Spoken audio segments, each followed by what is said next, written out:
Oferecimento Sebrae, especialista em pequenos negócios. Quer melhorar sua empresa ou tirar aquela ideia de negócio do papel?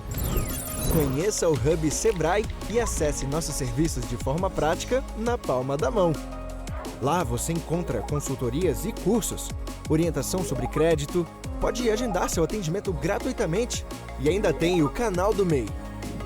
Hub Sebrae, do que mais você precisa?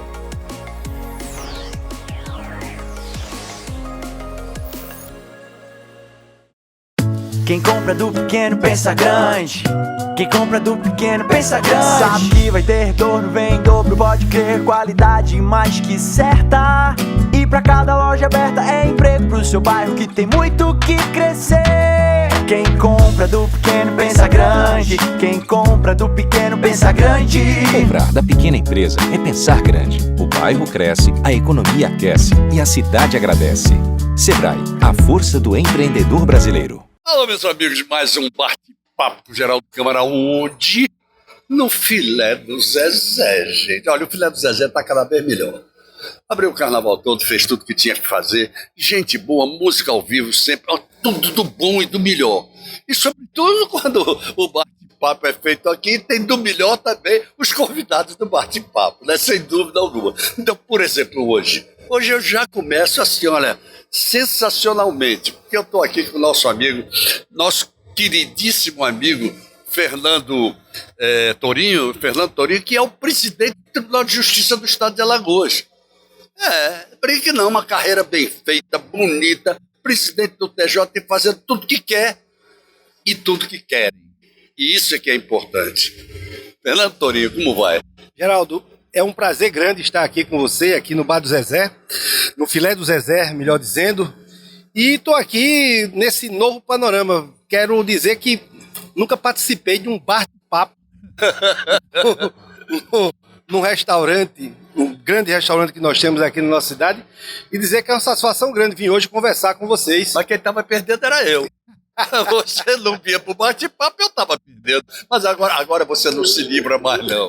Não existe essa, não. Fernando Torinho, me diga uma coisa. Quando você sonhava, evidentemente, em fazer uma carreira bonita, chegar a presidente do Tribunal de Justiça, dentro daqueles sonhos, quais são aqueles assim mais íntimos que você está conseguindo realizar agora? Olha só, quando eu ingressei na magistratura e fui para a minha primeira comarca, na verdade foi como é que eu diria? Eu aprendi a gostar de ser magistrado quando descobri que uma das coisas mais importantes do magistrado é servir a sua comunidade. Sem dúvida alguma. E a gente começou a descobrir que quando a gente decide processos, nós temos decidido muitas vezes vidas de pessoas que muitas vezes têm o seu único patrimônio envolvido naquele processo.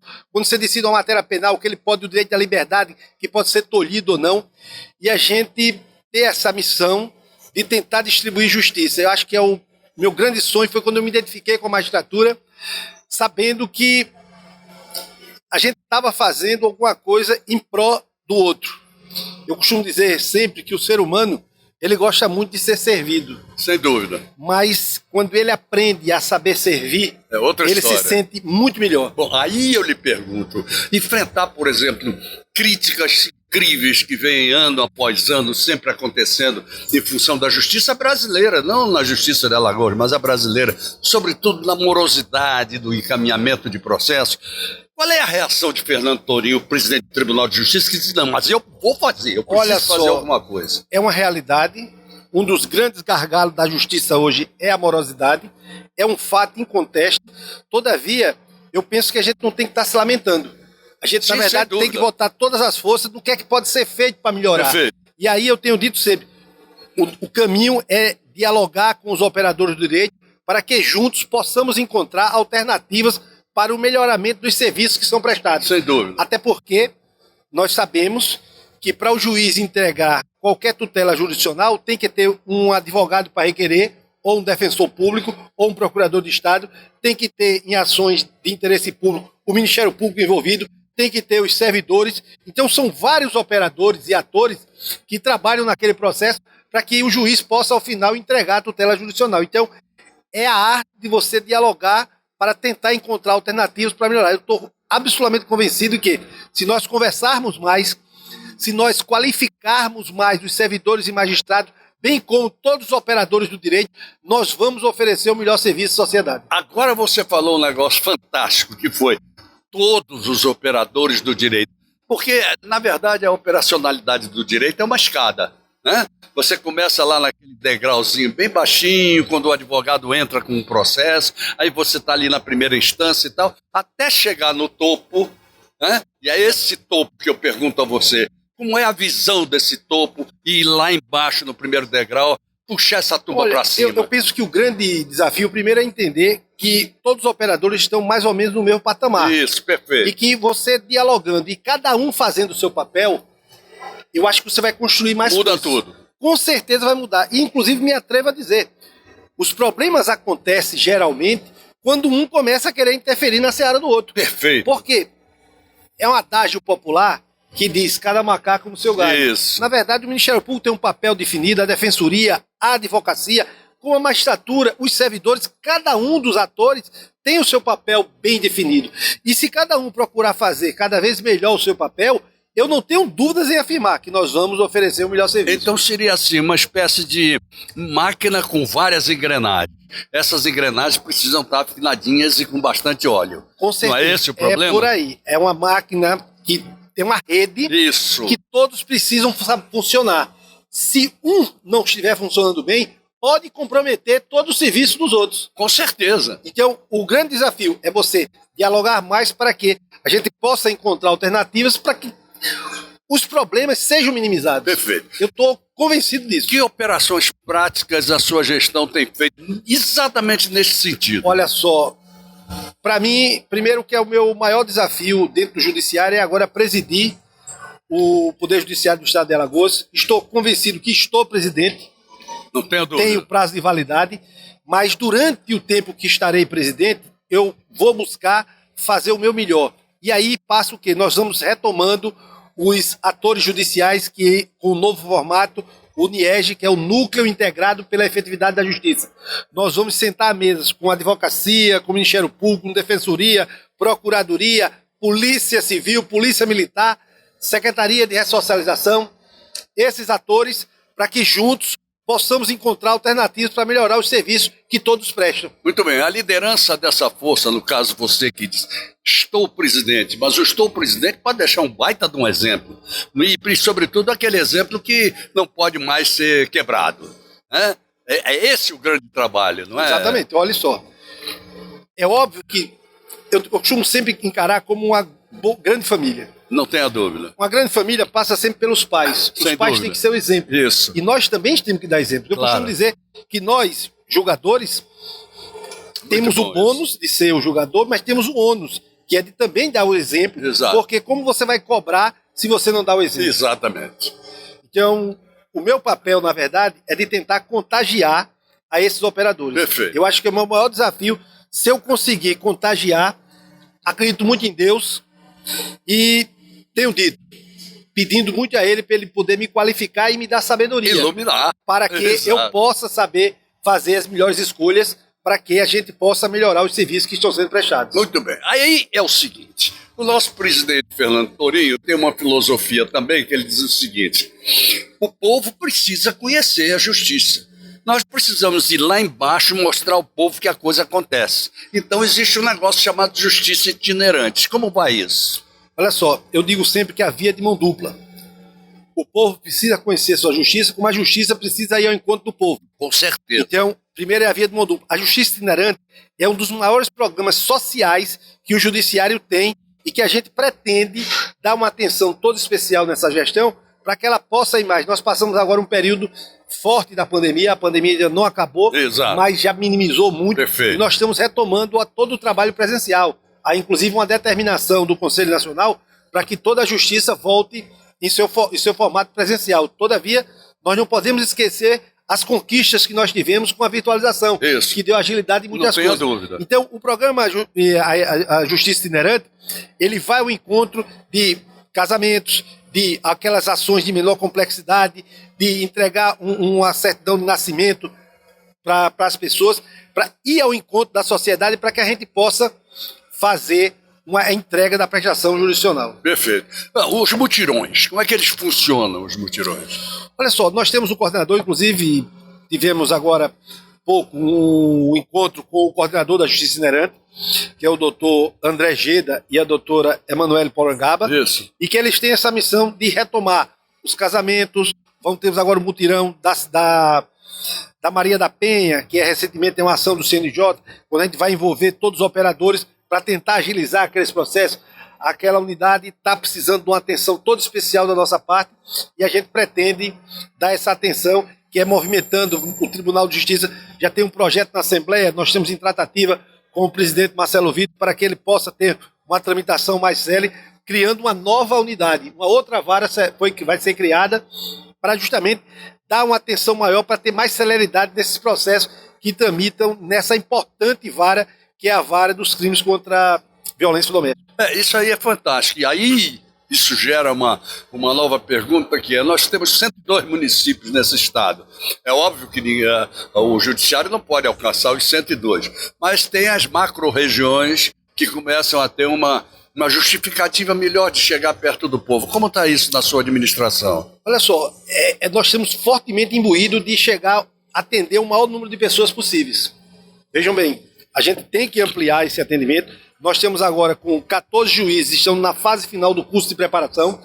Eles já foram nomeados, mas ainda estão sendo preparados na escola da magistratura, para que eles possam, agora no começo de abril, eles já vão assumir as suas comarcas.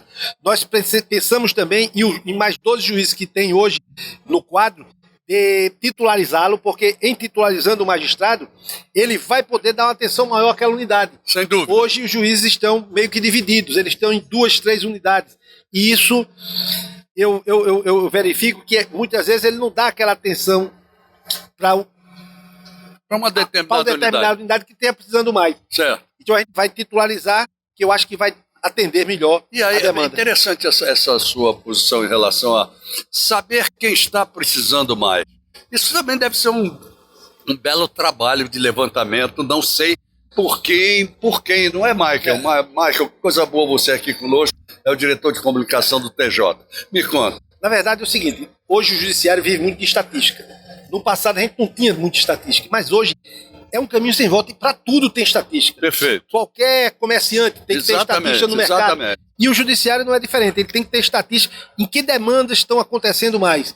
Então a gente está dando essa atenção, tem a Maria da Penha, tem várias outras, ainda tem a saúde, que hoje é um problemaço, que a gente tem que dar uma atenção também toda especial, e vários outros segmentos. Através da estatística nós temos o setor da APMP, que é um setor do Tribunal de Justiça, que a gente busca nesse setor as estatísticas para poder investir naquele segmento Muito que esteja bom. precisando mais. Aí naquele você momento. tocou em saúde, aí eu sou obrigado a lhe perguntar como é que você vê o aspecto social em que determinadas coisas, remédios, cirurgias, etc., ainda precisam da judicialização nesse estado e nesse país. Eu diria a você, eu vejo com muita preocupação. Muita. Inclusive nós sentamos à mesa recentemente com o governador do estado, com representantes da Santa Casa e do segmento da medicina dos médicos também estiveram presentes, para justamente discutir isso aí. A gente precisa sentar à mesa para redirecionar o que vai ser do município, o que vai ser do estado e o que seria da União, para que a gente possa atender o maior número de pessoas possíveis. Eu costumo dizer, se a gente tiver condições de aferir qual medicamento, quais cirurgias que nós precisamos fazer, a gente pode fazer mais com custo menor, se a gente puder direcionar para determinado segmento. Ok, agora a coisa não estaria assim na base da pirâmide, e quando eu chamo de base da pirâmide, aí seriam os planos de saúde? Não seriam eles os mais irresponsáveis por esse problema? Não, eu não diria isso. Eu acho que o plano de saúde também pode ser responsável. Por quê? Na verdade, o plano de saúde é aquela pessoa que tem mais condições financeiras que pode ter o seu plano. Mas a gente está falando aqui da esmagadora maioria que não tem condições de ter o plano. Sem dúvida. Essas pessoas é que precisam do SUS, que é o atendimento do Estado com a pessoa. Agora, o plano de saúde também exerce um papel fundamental. Por quê? Porque quem tem hoje, muitas vezes, também está tendo dificuldade. Está tendo dificuldade, não Isso, é pouca, não. Isso é que preocupa. Por isso que temos que sentar à mesa para identificar o problema e saber com quem está a culpa. Se naquela demanda que você tem um plano de saúde e o problema está no plano de saúde, a gente vai ter que corrigir com o plano de saúde. ou, eventualmente, isso é um problema que passa também por conta.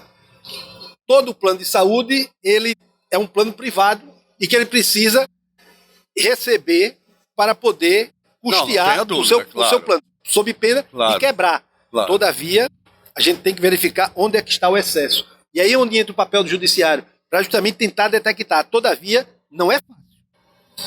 Detectar esse problema não é uma conta simples, 2 mais 2 são 4, porque tem N implicações. Exatamente, e N diferenças. E aí onde entra também o parte dos que não têm acesso a planos de saúde, que é a esmagadora maioria, que necessita necessariamente do SUS. E o SUS precisa ter dado uma atenção especial por parte dos governos estaduais, municipais e federal. Até que ponto, meu amigo, antes que também comece esse processo de judicialização em outra esfera, o judiciário pode intervir na questão da educação, mas no que diz respeito à assistência. Por exemplo, existe um programa hoje do Ministério Público, o Tribunal de Contas está inclusive envolvido também, que é a questão da água, né? E se descobre que tem escolas aí que não tem água potável, é um inferno, uma coisa horrorosa. Coisas dessa categoria. O judiciário começa também a ter participação em coisas sociais desse gênero. Eu acho que é uma das missões do Poder Judiciário. Exatamente. Na verdade, a gente, quando é provocado, a gente tem que dar resposta. Com certeza. E é importante que a gente saiba dar essa resposta.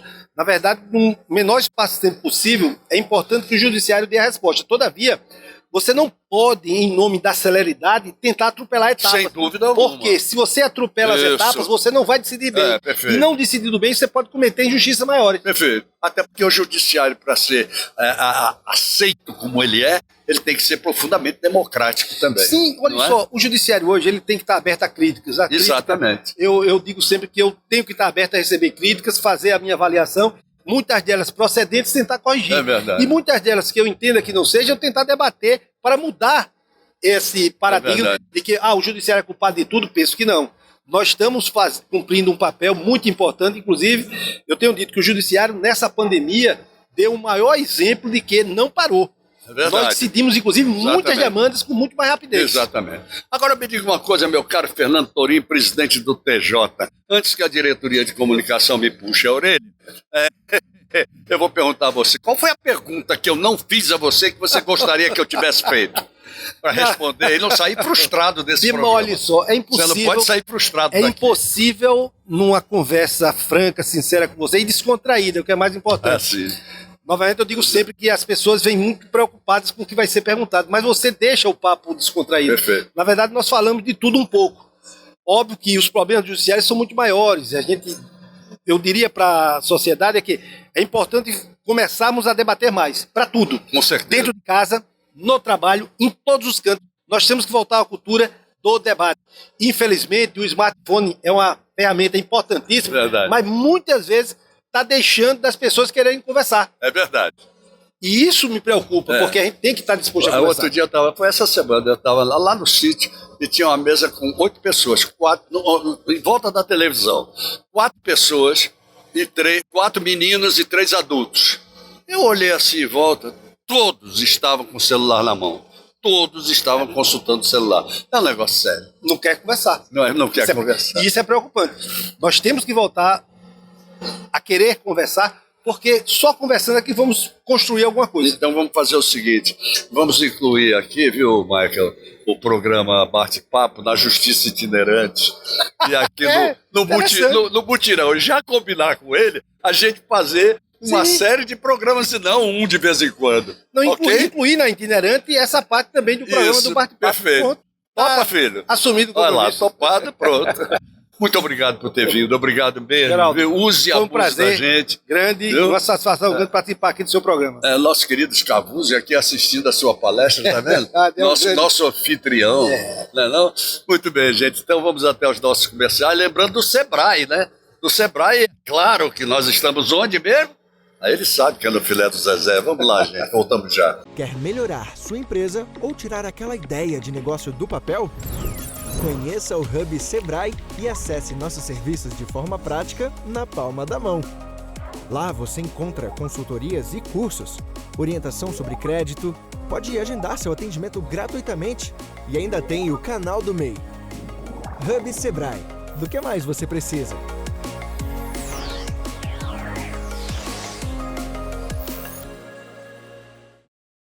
Quem compra do pequeno pensa grande.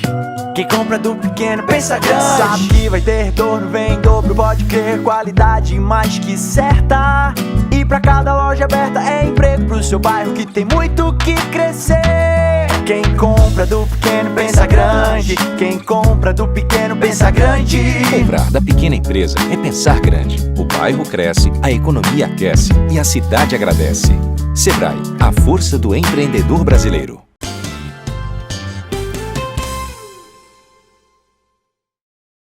Muito bem, gente, voltamos ao nosso bate-papo com o Geraldo Câmara de hoje. Você gostou aqui do nosso presidente do TJ, Fernando Torinho?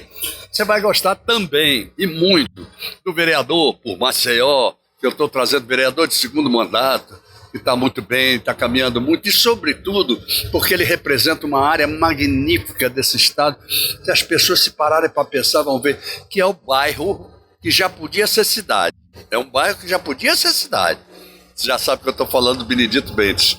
Então eu estou falando do vereador Ciderlane Mendonça. Que bom, Ciderlane, você aqui com a gente. Eu que fico feliz, né, Geraldo, estar aqui participando desse momento e falar um pouco também do Benedito Bentes, das atividades que estamos desenvolvendo lá na Câmara de Maceió e dessa boa aproximação que nós temos com a gestão do prefeito JHC hoje, eu estando como líder do prefeito Você na está Câmara. como líder, né? Isso seria uma importância fundamental para tocar os projetos que você quer, não é isso?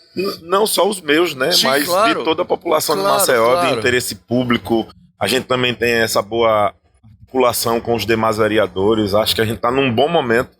Isso depois da gestão encontrar esse elo, que foi o Júnior Leão, secretário de governo, que hoje tem facilitado muito a minha vida com os demais vereadores da casa. Porque, lógico, sem dúvida alguma, porque ele consegue fazer a união, não é isso? Exatamente, assim, eu na Câmara, ele junto com o prefeito, a gente Exatamente. acaba tendo esse bom relacionamento. Os vereadores hoje estão mais satisfeitos, felizes com essa aproximação do prefeito com agora, então Com vice-prefeito, que é o presidente Galba. Então a gente está lá nessa condução. É verdade, o presidente Galba agora é vice-prefeito, é isso mesmo. Me conta aí, como é o trabalho de alguém que faz a liderança política numa Câmara de Vereadores do prefeito?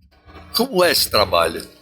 Não é fácil. Não pode ser, não deve ser. Não é fácil porque, primeiro, cada vereador tem seus interesses. É claro. Eu também tenho os meus. Com Então, certeza. isso é natural. Lógico. Mas aí a gente para um pouquinho, deixa de pensar nos interesses próprios, que é os interesses da população, e começa também a, de uma forma maior, colaborar com os demais colegas, tentar intervir em algumas situações que os amigos da Câmara, os vereadores precisam, tipo alguma demanda na Secretaria de Saúde, na Secretaria de Governo, e aí a gente vai tentando articular, facilitando a vida dos vereadores, e também no que se trata de aprovação dos projetos dentro da casa que são encaminhados pelo Executivo. A gente precisa, de forma individualizada, sentar com os vereadores para debater o PL e, de uma forma geral, a aprová-los e servir a população, que é o maior interesse da gente. Qual é a sensação que você tem enquanto vereador, mas enquanto líder do prefeito, nessa conjugação política que é preciso fazer, nesse jogo de cintura que, se não acontecer, nada vai para frente? Como é isso? Primeiro, Geraldo, eu faço o que eu gosto, né? Eu faço o que amo. Ótimo. Quando a gente faz o que a gente gosta, a gente acaba se divertindo com aquilo. Não tem então, eu dúvida. tenho uma boa relação com a maioria dos vereadores. Hoje nós temos, não vou nem dizer oposição, independente, apenas 4 vereadores, mas com uma boa aproximação. Os demais têm também contribuído com a gente. Então, não tenho dificuldades. A Câmara tem ajudado a gente na gestão. Mas, de um modo geral, não é um papel fácil. Não, e principalmente quando se trata de alguns PLs que são impopulares, né? Tipo, dos servidores da educação. Fui tido como o vereador que era contra os servidores. E aí, quando você vai olhar direitinho, a gente não é contra os professores. Apenas algumas demandas que entendíamos que não era o momento de serem aprovadas, avaliamos daquela forma e sugerimos aos vereadores a reprovação de um PL que era de um vereador de oposição que queria, naquele momento, causar um momento um tumulto até mesmo para se promover como candidato a deputado federal na época. Muito bem. Mas como é que vocês escolhem, por exemplo? Bom, agora nós vamos pegar esse PL aqui, ou nós vamos atender a certa reivindicação da população que está somando mais? Na verdade, a maioria desses projetos que vem do Executivo para a Câmara e a gente coloca em pauta através do presidente Galba, eles são vindo do Executivo pela uma real necessidade da população. Claro. Tipo, o BEM, o Bolsa Escola Municipal. Isso, perfeito. Que veio para ajudar, dando um auxílio para as crianças, para os pais poderem receber um recurso. A redução da passagem, a gratuidade para os estudantes na passagem de ônibus. Então foram projetos que foram encaminhados para a Câmara e a gente viu essa real necessidade de conduzir esse PL para que ele fosse aprovado com maior agilidade, porque na ponta a população seria atendida. Então são projetos que a Prefeitura de Maceió encaminha, alguns tipo plano diretor, aí tem uma maior dificuldade. Aí o negócio é sério. Exato, aí a gente precisa discutir com a classe, né?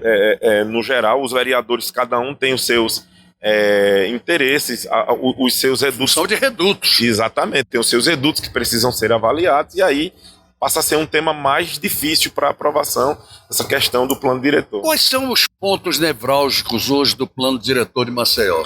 Na verdade, esse plano ainda não chegou na mão da gente, dos vereadores, ainda foi encaminhado para a Câmara, o presidente distribuiu para a comissão e a comissão está em análise. Depois dessa análise da comissão vai chegar na mão da gente e aí a gente vai poder avaliar de uma forma melhor. Mas você acredita que depois de um longo e tenebroso inverno o plano diretor finalmente seja aprovado? Porque é uma necessidade para a cidade de Maceió, que está crescendo. Acabou o carnaval. A gente sabe que o brasileiro só começa a trabalhar mesmo após o carnaval. Eu não, estou desde o início do ano. O pior é que é verdade. E aí a gente vai começar, dentro da Câmara, a trabalhar esse projeto. Tem um projeto muito importante para a Câmara e para a Prefeitura de Maceió, que vai beneficiar muito as áreas irregulares. Tipo, foram construídas casas em lugares irregulares ou até mesmo em áreas verdes. O Benedito Bentes, que eu vivo, moro e defendo, tem muitas áreas que infelizmente não podem ser registradas em cartório, então precisa de regularização. Exato. E aí o PL está chegando na casa para a aprovação desse projeto, vai gerar receita para o município, vai facilitar a vida de muita gente e a vida de muito comerciante. Então é um outro projeto que a gente está discutindo lá. Bom, por falar em Benedito Bentes, ou por falar em Maceió como um todo, o que é que você, vereador, pediria a regularização? O que é que você enxergaria como uma necessidade da cidade num plano diretor novo? Porque será um plano diretor novo. Eu acho que a principal avaliação que nós deveríamos verificar no contexto geral são as devidas construções que acontecem em Maceió. São indevidas. Exatamente. Como é feita essa fiscalização, você sabe? Isso, na verdade, é a SEDET, né? Que tem todo um grupo de fiscalização. E aí, cada detalhe do plano diretor que são avaliados, tem uma equipe técnica que gerencia isso aí. Perfeito. E aí, nós temos na Câmara uma comissão de avaliação para isso. E aí vai passar pela comissão da própria Câmara, Muito vai bem. passar pela comissão de urbanismo, vai passar pela comissão de Constituição e Justiça. Nós temos a equipe técnica para avaliar cada caso desse. Então, foi deixado sob responsabilidade da comissão de urbanismo e da comissão de Constituição e Justiça para que pudesse passar para os demais vereadores cada passo e nós fazermos essa avaliação futura. Ciderlânio, um assunto dessa importância passa também por audiências públicas? Tem que passar. Tem que passar. Tem que passar. Se não passar, não funciona. Verdade, Né? tem que passar. Vamos falar do teu reduto? Vamos sim. Como é que tá? 120 mil habitantes ou já tem mais? Tem mais. Tem mais? Quantos agora? A gente já está chegando na casa dos 300 mil. 300 mil habitantes no Benedito Bentes. Benedito Bentes hoje é composto por 32 conjuntos, 19 condomínios e 15 grotas. E está crescendo mais. E o que a gente às vezes cobra lá no Benedito Bentes é que da mesma forma que chegue as casas, as residências, cheguem na mesma velocidade os equipamentos públicos. Perfeito, escolas, perfeito. creches, unidades de saúde. Porque sempre foi muito abandonado. Exatamente. Sempre foi. Nessa gestão melhorou muito. a Rota do Mar que veio, o encurtamento do canteiro central do Bio 2, com a realocação das barracas que ficava naquele canteiro que era feio. Ali no meio daquela rua. Do Bio 2, o contorno de quadra que foi feito, a retomada de algumas obras que o prefeito JHC fez, muita coisa mudou. Os grandes eventos que a prefeitura está proporcionando nesse pós-pandemia, gerando oportunidades para ambulantes. Isso, né? E isso está sendo bom para a gente. Me conta uma coisa, aqui a Rota do Mar, e tem mais uma, se não me engano, que faz a ligação com o litoral. O litoral norte. Isso, que é a Cachoeira do Mirim, né? Que é a famosa. Isso provocou um desenvolvimento urbanístico mais credenciado, vamos chamar assim, ou mais elitizado, não? Sim. Principalmente com essa questão das áreas afetadas, do Pinheiro, Bebedouro e Mutande, muitos desses moradores migraram para o Benedito Bentes. Isso. E aí, como não tem como crescer nessa região da parte baixa, a região da parte alta, Benedito Bentes, cidade universitária, está crescendo muito. Com isso, está indo em indústria, está indo fábricas, está indo para lá, para aquela região, um comércio. E aí gera também a questão do comércio imobiliário. Perfeito. E não é só isso, não. Era isso que eu queria provocar. Pode botar aqui, bota para os nossos amigos lá ou aqui, sei lá, veja aí. Mas do Zezé é isso, né? Filé do Zezé é essa coisa gostar. Eu queria saber o seguinte, em relação ao Benedito Bentes ainda, porque com essa evolução toda que acontece, essa é a hora de legalizá-lo completamente? Municipalizar? Sim, municipalizar para valer. Eu acho que ainda não. Ainda não? Está na hora. Mas se municipalizar é uma boa para os moradores de Benedito Bentes. Eu penso dessa forma. Você briga por aí? Você briga por isso? Eu não brigo por isso, não. Mas eu acho que deveria formar dentro do Benedito Bentes, com os moradores, esse conceito. Municipalizando os recursos gerados dentro do próprio bairro, que seria município. É um caminho natural? Seria um caminho natural. E eu não tenho dúvida, eu seria um forte candidato a prefeito do Benedito Bentes. Mas não tenho nenhuma dúvida quanto a isso. Hoje eu sou a maior liderança do bairro, né? É verdade. Me diga uma coisa, nós temos 102 municípios, né? Com populações diferentes, né?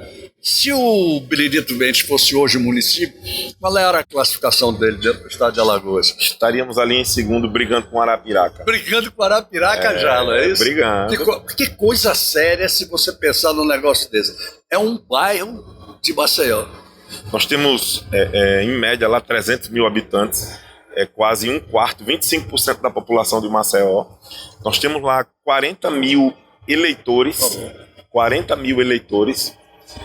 dentro dos colégios eleitorais que votam nas escolas do Bio, e mais uns 25 mil que acreditamos que moram no Benedito Bentes e vota fora, vota em outro município, vota em outro bairro, mas o Benedito Bentes tem uma média de 65 mil eleitores hoje. Então vamos falar da infraestrutura dele hoje em relação à saúde e à educação. Os alunos ainda precisam sair de lá? Como é que está isso? Precisam. Migram todos para o CEPA, para outras regiões. Tem transporte para levar, mas ainda o Benedito Bentes, nós precisaríamos, brincando ali, de escolas estaduais, mais umas 5. Escolas municipais, eu acho que umas 7 escolas, mais umas 5 creches, para poder resolver o problema da educação dentro do bairro. Como é a briga do nosso amigo vereador Ciderlane Mendonça em relação Mendonça em relação a trazer isso para o Benedito Bentes, mudar a figura? Primeiro que, como líder do prefeito, nós precisamos brigar, né? Não, brigar no bom sentido. Nós temos um bom diálogo. Brigar no bom sentido. E aí é aquela questão. Tem uma área lá do terminal. Pela causa. Tem uma área lá do terminal do Mucambo, que é uma área que está lá, que o terminal está desativado, que eu sugeri como a construção, para que a SMTT cedesse o espaço para a construção de um complexo educacional. Perfeito! Para essa região. Tem umas áreas invadidas também por comerciantes que acabam invadindo as áreas públicas do Benedito Bentes, que a gente luta para que os comerciantes ou até mesmo moradores não invadam as áreas públicas, porque as áreas públicas invadidas, ela acaba interrompendo o crescimento de equipamentos públicos que naturalmente deveriam existir. Então, a gente tem um bom diálogo. A Prefeitura de Maceió tem dado abertura. Com o secretário mesmo de Educação, a gente tem, nesse rol de comunicação, a gente tem conseguido avançar muito. Isso é muito importante. Bom, vamos falar um pouquinho do vereador Ciderlane Mendonça agora, neste momento. Quais são os seus objetivos principais? Primeiro, estamos num ano pré-eleitoral, né? É verdade. E aí a gente vai trabalhar. Eu já tenho um trabalho. Eu acredito que seja o vereador com mais projetos sociais. Eu tenho uma academia de idosos. Eu tenho a Casa da Mulher, que é um projeto só para as mulheres. Ouvidoria comunitária, uma escolinha de futebol. Nós tínhamos um projeto com hidroginástica. Recentemente fizemos a inauguração do Instituto Amadal, que é uma instituição que presta serviços na área de saúde e assistencial. Muito bom isso. Também temos, dentro do próprio Benedito Bentes, as ações de rua. Isso vem me fortalecendo ao ponto de, mais uma vez, se Deus permitir, sair com a maior votação do bairro. Fui o mais votado no Benedito Bentes em 2016. Em 2020 também obtive a maior votação dentro das escolas do Benedito Bentes. E agora vamos, em 2024, tentar a reeleição e consolidar como o vereador sempre mais votado do bairro, com o trabalho que a gente já vem fazendo junto com a Prefeitura de Maceió, a quem eu agradeço e muito, prefeito. Essa sua votação dentro do Benedito, ela representa o que para o âmbito geral de Maceió? Para a minha eleição, 60%. Não, mas eu digo o seguinte, aí qual seria a sua classificação? Eu, na última, fui o 15º. 15º. É muito importante num complexo grande como esse de Maceió e com tanto trabalho feito por tanta gente, né? São características, né? Por exemplo, diferente, de capital. Eu, como não venho de uma família tradicional política, tudo é mais difícil para mim. Para você encontrar os caminhos. Certeza.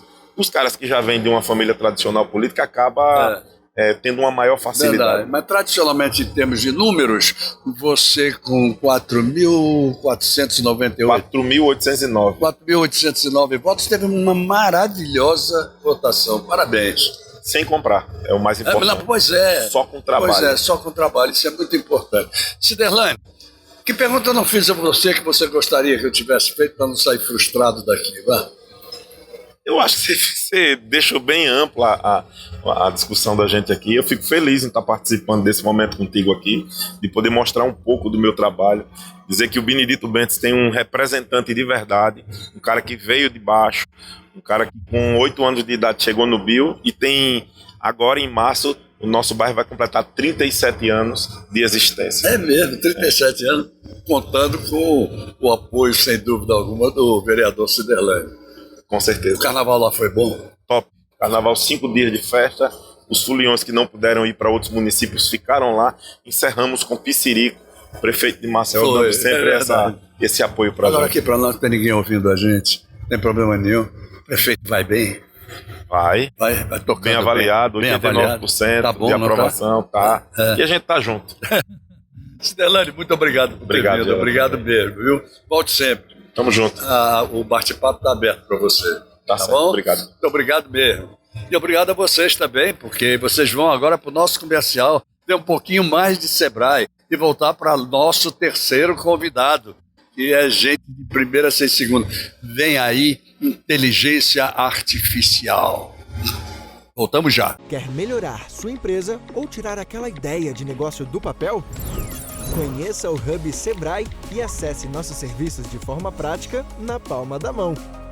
Lá você encontra consultorias e cursos, orientação sobre crédito, pode agendar seu atendimento gratuitamente e ainda tem o canal do MEI. Hub Sebrae. Do que mais você precisa?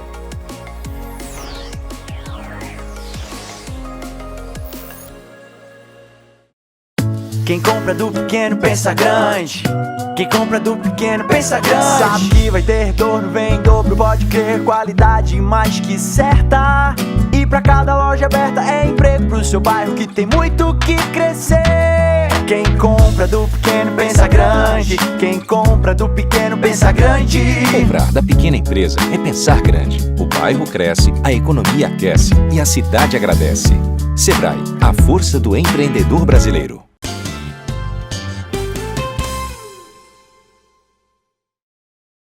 Voltamos, gente, e o que é pior, ou melhor, nós voltamos para um mundo diferente. Não tem nada de assombração, não é nada disso não. Mas vocês vão ver que nós vamos falar de um mundo diferente hoje. Mas muito diferente. Eu estou aqui com o Francisco Abud. Francisco Abud é mestre em informática, mestre em inovação da Estácio. E Ih, rapaz, e o meu grande amigo Kerschen Eltec, se você precisa conhecer o Francisco Abud. Leva ele para o bate-papo, que ele vai falar de inteligência artificial, GPT e outras coisas mais. Essas coisas que estão chegando devagarinho para nós, em que a gente vem tentando assimilar, mas parece que depois dessa entrevista a gente vai começar a pensar diferente. Vamos ver? Francisco Abud, prazer recebê-lo. É um grande prazer. E eu gostaria de começar fazendo uma homenagem a você, Geraldo. A mim? A você. Muito obrigado. Tá? Vou citar alguns versos aqui. Com a voz firme e olhar perspicaz, Geraldo Câmara nos traz as notícias do dia a dia com imparcialidade e maestria. Com seu talento e experiência, nos mostra a realidade com coerência. Um jornalista comprometido que nos mantém sempre bem informados. Geraldo Câmara, um nome de peso que no jornalismo brasileiro deixou seu sucesso. Por suas palavras e seu jeito de ser, um grande profissional é o que podemos ter. Muito obrigado. Fiquei emocionado agora com esse princípio. Você escreveu esse poema para mim? Não. Como é, menino? Não o quê? Não fui eu que escrevi. Você não escreveu? Não fui eu que escrevi. Ué, então eu preciso agradecer a quem escreveu. O que eu faço? Na verdade, quem escreveu foi a máquina. Tá? Não, peraí. Ô, João, eu tô começando a ficar preocupado aqui. Vamos sofrer algum tipo de ataque por de cima... Hein? Exterminador do futuro para ajudar aqui. Tem alguma coisa errada. Que máquina? Tá, na verdade, temos hoje um programa chamado ChatGPT. Chat GPT. Tá? O ChatGPT, na verdade, é o quê? Se você pegar o Google ele pega e traz links quando você faz uma pesquisa. Perfeito. O ChatGPT, ele já traz a resposta à sua consulta. E o melhor, ele ainda pode gerar textos. Na verdade, o que foi que eu fiz? Eu fiz uma pergunta, eu fiz um pedido ao ChatGPT, pedi para ele gerar um verso, tá? Em homenagem a Geraldo Câmara, apresentador e jornalista. Jornalista e apresentador. E aí ele fez? E aí foi ele que Sem fez. nenhuma influência mais de ninguém? Mais de ninguém. Rapaz, esse negócio é muito doido. Muito Por onde doido. vive este cara, este chamado GPT? Por onde ele vive? Me conta. Ele é um site ou um aplicativo, um app também, que você pode baixar no celular. Hoje ele tem a versão gratuita e tem a versão paga. Na versão paga, o que é que acontece? Quem paga tem a prioridade nas respostas. Certo. Tá? Quem não paga, o que é que vai acontecer? Ele fica esperando um pouco mais, às vezes fica um pouco mais lento. Então, caso você queira usar a versão gratuita e esteja um pouco lento, acontece que tem outras pessoas que estão pagando e estão tendo a prioridade. Mas, Francisco, eu queria que você fizesse as analogias. Tipo, onde está o Google em relação ao GPT, ao chat GPT? Onde está a Alexa em relação ao chat GPT? Onde estão essas tecnologias que também nos respondem em relação a ele? Olhe bem, essas tecnologias a gente pode dizer que elas passam a ser tecnologias ultrapassadas. Ultrapassadas. Por quê? E que já nos espantam. Exatamente. Porque você faz uma pergunta, coloca um texto lá no Google, o que é que ele vai trazer? Ele traz links, onde a gente tem que ir entrando nos links até chegar a uma conclusão do que a gente quer. Tá? O ChatGPT, tá certo? É uma solução da Microsoft, tá? Quer dizer, é uma solução da OpenAI, tá? Mas só que teve investimento aí de bilhões de dólares da Microsoft. E o que é que ele faz? Ele, em vez de trazer apenas links, ele já nos dá uma resposta. Então, na verdade... Não, tudo bem, mas é aí que eu gostaria de parar. Ele passa a conversar com a gente. Pronto, é isso que eu queria parar. Onde é que está o abastecimento dele para ele ter tanto volume de resposta e com tanta rapidez? Me conta. Olha, porque o que acontece é o seguinte, hoje tem, eu não sei se tem resposta para tudo, mas hoje a coisa está muito mais avançada, né? Muito. Eu assisti, inclusive, agora, tive a oportunidade de assistir agora em Florianópolis, uma palestra de uma pessoa, uma jovem professora também, sobre o GPT. Tá? E ela não foi muito explícita em relação à coisa, mas deixou no ar o seguinte, que quem pensa que o GPT é melhor do que a internet, ou é uma internet, está completamente enganado. Não é uma internet? Não é uma internet. Na verdade, o que foi que ele fez, tá? É um programa que tem inteligência artificial. Na verdade, o que ele fez? Ele pegou tudo que tinha na internet até 2021, tá? E fez a sua base de dados. Tá certo? Então, o que acontece? Então, ele pode responder a várias perguntas por causa de quê? Da ampla base de dados que ele tem. Mas veja bem, você, por exemplo, nessa homenagem linda, muito obrigado que você me fez aqui, você disse que foi ele que escreveu o poema, não é isso? Exatamente. Baseado apenas em quê? Numa consulta que ele fez de quem era Geraldo Câmara, escreveu um poema? Ele consegue, tá certo, via a articulação linguística da qual ele foi preparado. Inclusive, para ter uma ideia, a parte linguística dele é tão boa que fizeram uma pergunta, pediram algumas pessoas, alguns professores inclusive, para fazer uma definição e pediram para ele fazer uma definição e depois passaram para outras pessoas para revisarem, perguntar qual foi a melhor definição.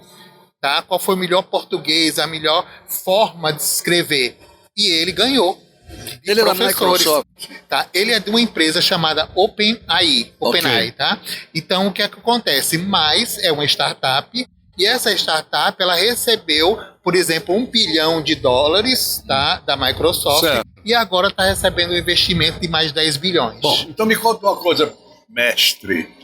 Como é a coisa do abastecimento de informações do GPT? Ele pegou todo o conteúdo da internet até 2021, tá? E hoje ele está abastecendo como? A partir do momento que a gente faz a interação, ele passa também a aprender o conteúdo e esse conteúdo vai também para sua base de dados.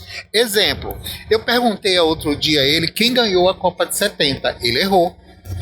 Tá? Ou seja, ainda tem problemas de tradução. Assim que a gente entra, o próprio programa ele dá uma tela que nos diz: olha, esse programa está em evolução, tá? Então, caso tenha algum erro, alguma coisa, a favor consertar. O que vai representar isso que você chama de inteligência artificial, que todo mundo fala e não sabe direito o que é, inclusive eu? Aprender mesmo, o que isso representa para o futuro de agora, para essa geração que começa a estudar, a saber das coisas? Olhe bem, se a pessoa souber usar, é uma baita fonte de auxílio ao seu estudo. Muito bem. Por quê? Porque você vai pegar, tá certo? Pegar um determinado assunto que você ainda não entende, perguntar, me dê a definição disso. Pronto, agora me explique esse outro tópico. E você vai conversando e aprendendo esse assunto. E ele vai aprendendo na velocidade sua. Então, isso ajuda no ensino-aprendizado. Muito bem, mas psicologicamente falando, na medida em que você tem o conforto, você hoje já tem o conforto de entrar no Google e saber determinadas respostas. À medida que você tem o conforto de um GPT, com essa facilidade toda, nós não vamos criar cérebros preguiçosos? Olha, tudo depende de como a ferramenta é usada. O que é que acontece? A pessoa pode pedir ao ChatGPT para ele gerar, por exemplo, eu como vamos supor, eu sou um estudante universitário, tá? Ou do colégio, do ensino médio. O que é que acontece? Eu posso pedir para ele gerar, fazer o meu trabalho. E ele entrega o seu trabalho sobre um determinado tema. Entrega prontinho para você entregar o trabalho pronto. Isso chega a ser um absurdo. Chega. Muito bem. Agora, então, o que é que acontece? O que será da mente do futuro, ou da inteligência do futuro? A inteligência artificial, ela precisa e necessita haver regulamentação da sua utilização. Agora está chegando onde eu queria. Tá?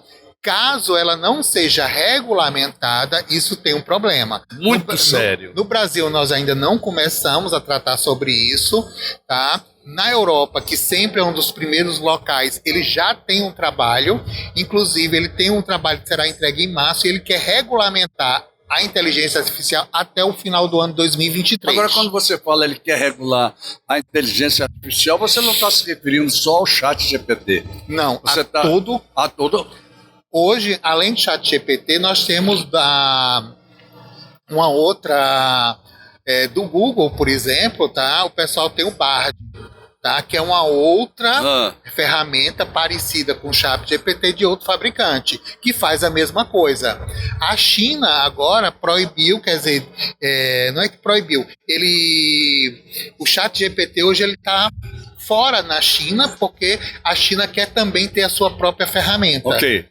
Tá? Bom, então aí eu pergunto a você, uma ferramenta como essa, na mão dos Putins da vida, na mão de um Hitler, se ainda existisse, isso é um perigo mundial. Um perigo mundial. Tá? Hoje, uma ferramenta como essa, que tem um poder de escrita, um poder da Lógico. palavra, Não, um poder de substituir você, de substituir a sua mente. Um poder de persuasão que ninguém, humanamente feito, tem. Não tem. Concorda comigo? você imagine os repórteres. Faça uma reportagem sobre determinado assunto. Não Ele vai e precisa, faz. vai sentar e tá pronto. Tá pronto. Deixa de ser. Não, Mas tem um pelo jeito detalhe, que você viu? está falando, já eu faço um bate-papo com uma inteligência, com um GPT da vida E aqui. pode fazer. Eu e ele só aqui dentro, ó. Você já pensou? pensou? Isso é uma loucura E total. sobre qualquer assunto. E sobre qualquer assunto. Não precisa ser um especialista. Né? Bom, como professor, você que estudou o assunto perfeitamente, quais são as conclusões que você tira a respeito dessa humanidade que vem por aí com uma inteligência que não é a dela? Primeiro, tá? Deixar claro que alguns filósofos, alguns cientistas da área de tecnologia, tá? Chamam o chat GPT de papagaio. Por quê? Porque ele aprendeu na internet e ele repete, mas com a facilidade ele ainda conseguir construir alguns textos. Exatamente. Tá? Mas ele Não vai me dizer que o poema que você apresentou aqui no princípio da nossa entrevista, alguém passou para ele. Não passou. Não passou, então ele construiu. Ele construiu. Olha, a partir daí todo mundo pode ser poeta. Todo mundo. Mas aí tem um detalhe, tá? Aí, por que a regulamentação? Uma vez que ele escreveu esse poema, quem é o autor? Quem é? Ele. Eu não posso trazer esse poema e colocar dizer que fui eu que fiz. Não, mas porque ele vai eu dei acabar... a ordem Então, pra além ele de fazer. tudo, ele vai acabar com o direito autoral. Exatamente. Até com isso. Tá? Então, para isso é que existe a regulamentação. Muito bem. E o que você espera dessa regulamentação? Quais são os pontos principais dela? Olha, antes de falar da regulamentação, uma das coisas que tem que deixar muito clara é o seguinte: foi feito um estudo pelo MIT dizendo o seguinte: pegaram duas populações distintas e disse o seguinte: para essa população A, disse bem assim, olha, você tem uma ferramenta que sabe tudo. Para outra população, disse o seguinte: esta ferramenta você tem que ler porque tem que ter senso crítico em relação ao que está dizendo. Essa daqui, tudo que dizia, fez como aquela desse a verdade. Para essa outra população, o que foi que aconteceu? Ele teve o senso crítico de analisar o que ela estava falando. Então, a regulamentação... Uma população que já tinha uma formação diferenciada. A regulamentação vem justamente para controlar todo esse aspecto do que pode ser dito, tá? Por exemplo, imagine as fake news que o ChatGPT pode gerar. Mas sem dúvida alguma. Não é só fake news, não. Tudo que ele pode gerar, o nome está dizendo, é artificial. Artificial. Então, que humanidade, que geração nós vamos ter se um negócio desse prolifera mesmo para valer? E olhe bem, tá? Está proliferando, porque em pouco tempo ele já tem 100 milhões de usuários. Olha aí, 100 milhões de usuários que estão só recebendo informação. Só recebendo informação. Então, vamos voltar àquela história do Putin, do Hitler, sei lá de quem, de qualquer líder maluco desse. Eu vou me reportar ao ano de 1976, quando eu viajava pelo mundo com um projeto de comunicação bilateral. Certo? E havia onde o cidadão tinha uma caixinha em casa e havia uma comunicação via linha telefônica na frequência que não a da voz, ok? Bom, alguns países, quem tiver isso realmente para valer, vai dominar o mundo. E era uma coisa absolutamente insignificante em relação à inteligência artificial. Esse GPT. É uma revolução de pensamento. Uma revolução de princípio. Olha, chego a ficar com receio de saber quem serão meus bisnetos, quem serão meus netos daqui para frente. E pode ficar com muito receio, porque se não souber usar a ferramenta, tá? E vamos ter pessoas sem senso crítico e sem pensamento e nem leitura, então vamos lá. Quem pode começar a fazer uma espécie, não é lavagem cerebral não, ao contrário, fazer uma lavagem positiva em relação aos pais, em relação à avós, em relação a tudo, no sentido de que isso não tome conta. Porque vai tomar conta. Vai tomar conta. Tá? Sem a regulamentação, tá? Vai tomar conta. Tá? E outra coisa, por exemplo, hoje, basicamente, os pais não têm tanto poder sobre os filhos. Não, exatamente. Tá? Aí o que vai acontecer? O filho vai usar lá o computador e o pai vai dizer, está fazendo o quê? Eu estou fazendo trabalho. É verdade. E na verdade ele mandou o ChatGPT fazer o trabalho e ele ficou jogando. Não, e vai ter gente que vai dizer assim, bom, monta o planejamento aí do roubo que eu quero fazer em tal lugar assim, e vai montar. E vai montar. Não vai montar? E vai montar. Pô, olha do que é que nós estamos falando. Algumas coisas, deixar bem claro, tá? Que algumas coisas o ChatGPT ele não responde. Tá? Por questões éticas, ele está programado a não fazer. Menos mal. Menos mal. Menos mal. Mas é incrível como isso me deixa realmente estupefato. E eu vou querer conversar muito com você em outros programas sobre isso. Tá, quero à disposição, muito, tá? Muito. Isso aqui você deu uma aula aqui. Sobretudo você fez um alerta. E o alerta é muito importante. Muito importante. Eu queria convidar você para ouvir deixa eu ver aqui. A Ellen Cavallari. A Ellen Cavallari é exatamente da unidade de inovação do Sebrae. Ela vai dar um recadinho aí de 1 minuto só. Vamos lá, Ellen, por favor. Oi, gente. Sou Ellen, aqui do Sebrae Alagoas, da unidade de Solução e Inovação, e atuo hoje na parte da economia criativa. Vim hoje convidar vocês para participar da nossa palestra, que vai acontecer no dia 27 de fevereiro, aqui no Sebrae, sobre a Lei Paulo Gustavo. Essa palestra a gente vai falar um pouco para você, pequeno empreendedor, como você pode obter esse recurso financeiro da lei. Vamos receber aqui o pessoal da Caranto Mídia, que vai estar dando todo apoio para fazer esse repasse dessas informações e deixar essa lei mais de fácil leitura, para que todos tenham acesso e oportunidade de receber. No www.simpla/Sebrae Alagoas, vocês podem estar se inscrevendo nesse evento. Vai iniciar às 6h30 no dia 27/2, aqui no Sebrae. Conto com a presença de vocês. Tá vendo? Inovação tomou conta do mundo, não é? Tomou conta. Bom, eu quero agradecer demais a presença aqui do nosso querido Francisco Abud. Agradecer muito a você, Kershen Eutec, meu amigo, já foi diretor de informática do Tribunal de Contas, trabalhamos juntos em 2015 e 2016 também. Uma figura admirável. Muito obrigado por você ter vindo. Kershen, um grande abraço, tá, para você também. Muito obrigado. E ele disse para mim, esse assunto tem que começar com o Francisco Abud. Ele disse a mim. E outra coisa, viu? Ele é um pescador que pediu ao ChatGPT para fazer uma isca e não pegou peixe. Não pegou peixe. Obrigado por ter vindo. Obrigado mesmo. Okay. Obrigado a vocês também que estiveram conosco até agora. Até o próximo sábado, se Deus quiser, com mais um bate-papo com Geraldo Câmara. Ele mandou dizer que quer. O encontro está marcado, gente. Quer melhorar sua empresa ou tirar aquela ideia de negócio do papel? Conheça o Hub Sebrae e acesse nossos serviços de forma prática na palma da mão. Lá você encontra consultorias e cursos, orientação sobre crédito, pode agendar seu atendimento gratuitamente e ainda tem o canal do MEI. Hub Sebrae. Do que mais você precisa?